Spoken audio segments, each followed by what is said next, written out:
FMG का exam दे रहे हैं और वो उसमें पास नहीं हो पाए, वो सोचते हैं कि भाई प्लैब दे लें यूएसएम, जो इन टोटल बनता है वो बनता है अपना $23,000।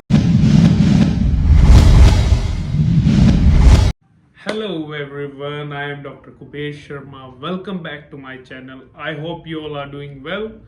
तो दोस्तों, आज की जो वीडियो मैं बनाने वाला हूँ वो बनाने वाला हूँ उन मेडिकोस के रिगार्डिंग जो कि यूएसए में अपना डॉक्टर बनने का सपना स्वीकार करना चाहते हैं और यूएसएमएल एग्जामिनेशन देना चाहते हैं। तो उनके लिए इंफॉर्मेटिव वीडियो है कि यूएसएमएलई में क्या स्टेप्स होते हैं, कैसे आप वहाँ पे डॉक्टर बन सकते हैं और कितना खर्चा आता है। तो जो बेसिक इंफॉर्मेशन है उसमें होता है कि यूएसएमएलई होता क्या चीज़ है। यूएसएमएलई मेडिकल लाइसेंसिंग एग्जाम है कि जिसके थ्रू आप यूएसए में प्रैक्टिस कर सकते हैं। इसकी फुल फॉर्म है United State Medical Licensing Examination. इस एग्जामिनेशन के 3 स्टेप्स होते हैं, step 1, step 2 CK and step 3। जो स्टेप 1 और स्टेप 2 सीके आप अपनी कंट्री में दे सकते हैं, आप जहाँ पे पढ़ रहे हैं वहाँ पे दे सकते हैं। ये आप अपने मेडिकल कॉलेज के दौरान दे सकते हैं, जब आप वहाँ पढ़ रहे हैं 1st से 6th ईयर तक कभी भी दे सकते हैं, या उसके बाद भी दे सकते हैं। जो स्टेप 1 एग्जामिनेशन होता है वो होता है प्री क्लिनिकल एग्जामिनेशन। जो स्टेप 1 एग्जाम होता है वो होता है 8 घंटे का एग्जामिनेशन, जिसमें 60 मिनट के 7 ब्लॉक्स होते हैं और इसमें जो क्वेश्चंस रहते हैं वो 280 से कम रहते हैं। Step 2 CK means clinical knowledge. Step 2 CK में क्या रहेगा, जो क्लिनिकल सब्जेक्ट्स आते हैं उनका एग्जामिनेशन रहेगा। ये 9 घंटे का एग्जामिनेशन है और ये 8 ब्लॉक्स में बंटा हुआ है 60 मिनट से, और इसकी जो क्वेश्चंस होते हैं वो 318 से कम रहते हैं। तीसरा जो एग्जामिनेशन होता है जो आपको यूएस से जाके देना होता है वो होता है स्टेप 3। स्टेप 3 एग्जामिनेशन में 2 तरह के एग्जामिनेशन होते हैं और ये 2 दिन का एग्जामिनेशन होता है। जो पहला दिन होता है वो होता है FIP, फाउंडेशन इन मेडिकल प्रैक्टिसेस, और दूसरा होता है ACM। जो FIP होता है वो होता है 232 क्वेश्चन का एग्जामिनेशन। बेसिकली जो भी बता रहा हूं मैं वो सारे MCQ बेस्ड क्वेश्चंस होते हैं, और ये 7 घंटे का एग्जामिनेशन है, 6 ब्लॉक्स में बटा हुआ है। दूसरा है ACM एग्जामिनेशन जो कि 9 घंटे का एग्जामिनेशन है और 180 MCQ होते हैं, 6 ब्लॉक में बटा होता है। और उस एग्जामिनेशन के बाद होता है 13 केस सिमुलेशन दिए जाते हैं आपको, जिसमें आप पेशेंट से इंटरेक्ट करते हैं, उनसे बात करते हैं, उनकी दिक्कत सुनते हैं, और जो फिजिशियन होता है वो आपको ऑब्जर्व करता है कि आप कैसे उसको दवाई लिख रहे हैं, कैसे आप बात कर रहे हैं, कैसे उसकी हिस्ट्री टेकिंग कर रहे हैं। तो ये सब होता है उसके अंदर। स्टेप 3 एग्जामिनेशन सबसे लास्ट एग्जामिनेशन होता है और इसी के बेसिस पे ही आपको मेडिकल प्रैक्टिस करने का लाइसेंस मिलता है यूएसए के अंदर। तो अब बात कर लेते हैं जो स्टेप्स है, इन सारे स्टेप्स की फीस स्ट्रक्चर क्या रहता है। जो स्टेप 1 होता है उसकी जो फीस होती है वो होती है $975, और अगर आप यूएसए में वो स्टेप नहीं दे रहे तो उसके $180 आपको सर चार्ज लगेंगे। ये जो डॉलर की बात कर रहा हूँ ये सारे US डॉलर्स में है। तो स्टेप 1 की ओवरऑल फीस होगी $1155। सिर्फ ये फीस नहीं होती, इसके बाद आप रिसोर्सेज लेंगे, और इनके रिसोर्सेज इनके लिए स्पेसिफिक ही होते हैं यूएसएमएलई के लिए, जिसमें आता है आपका यू वर्ल्ड क्वेश्चन बैंक है, जिसकी कॉस्टिंग होती है $370 के आसपास 3 महीने की। तो वो आप पे डिपेंड करता है आप कितने टाइम में आप अपना स्टेप निकाल रहे हैं और कितने टाइम का आपने लेना है। फर्स्ट एड है जो इसकी मेन बुक है, ये तो मस्ट होती है, हर एक स्टूडेंट के पास होगी। बाकी सारे जो रिसोर्सेज है वो बदलते रहते हैं।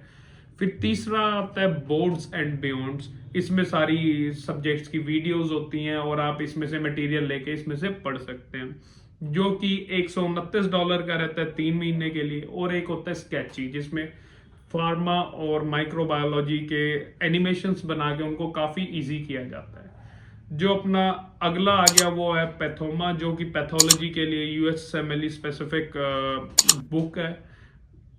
उसकी जो कॉस्टिंग रहती है वो कुछ $85 की रहती है। और उसके बाद ये सब पढ़ने के बाद आपको क्वेश्चन बैंक में आपने क्वेश्चन लगा लिए, सब पढ़ लिया, इसके बाद आपको अपनी असेसमेंट करने के लिए NBMEs देने होते हैं। NBMEs क्या होते हैं? ये नेशनल बोर्ड ऑफ एग्जामिनेशन के USMLE से मिलते जुलते एग्जामिनेशन होते हैं, उसी की तरह लिए जाते हैं। और इसका कुछ खर्चा रहता है $180 और 3 NBMEs देने होते हैं आपको।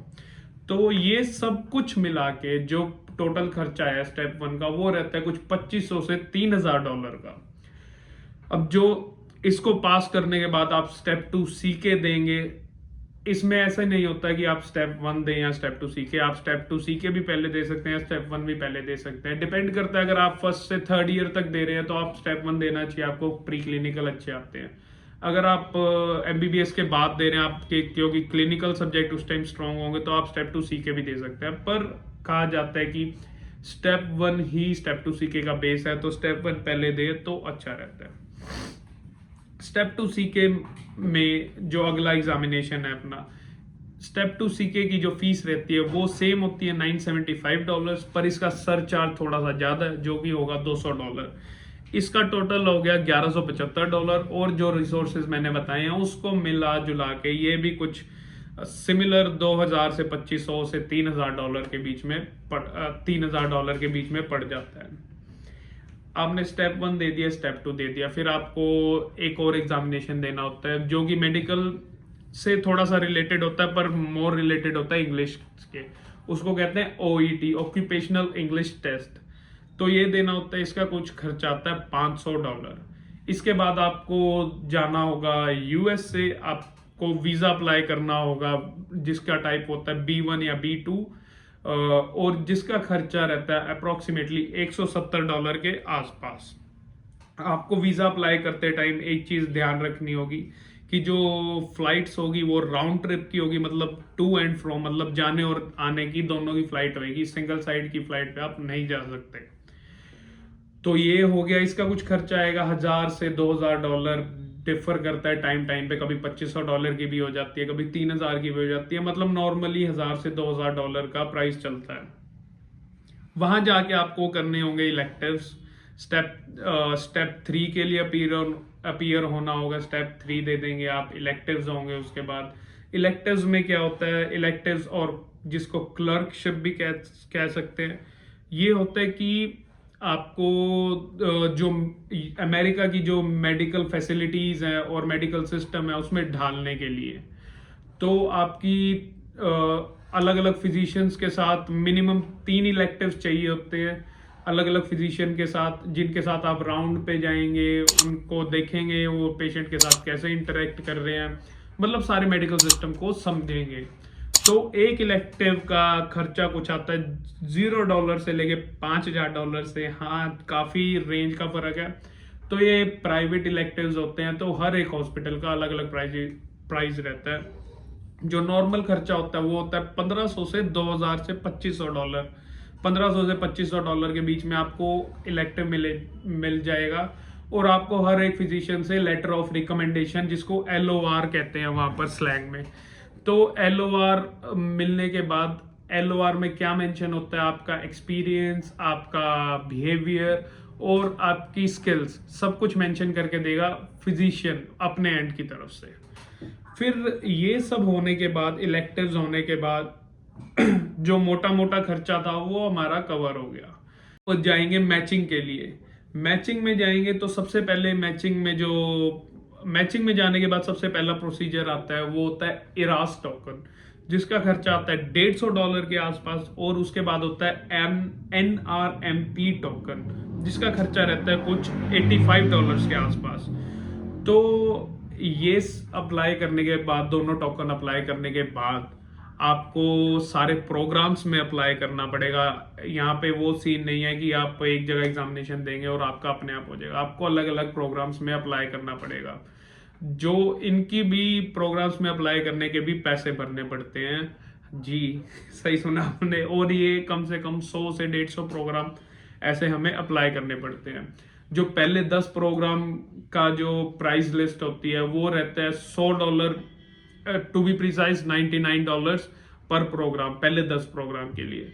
फिर जो नेक्स्ट 10 प्रोग्राम होगा उसके लिए $16, उससे अगले 10 के लिए आपको $19 और उससे अगले 10 के लिए $26।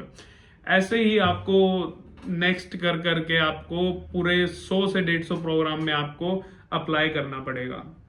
ये होने के बाद आपको बुलाया जाएगा जिस भी आपको प्रोग्राम में मैच हो जाएंगे, आप मैचिंग पूरी हो जाएगी, आपको अपने जो भी मर्जी की ब्रांच अगर मिलती है तो आप उसको चूज करते हैं।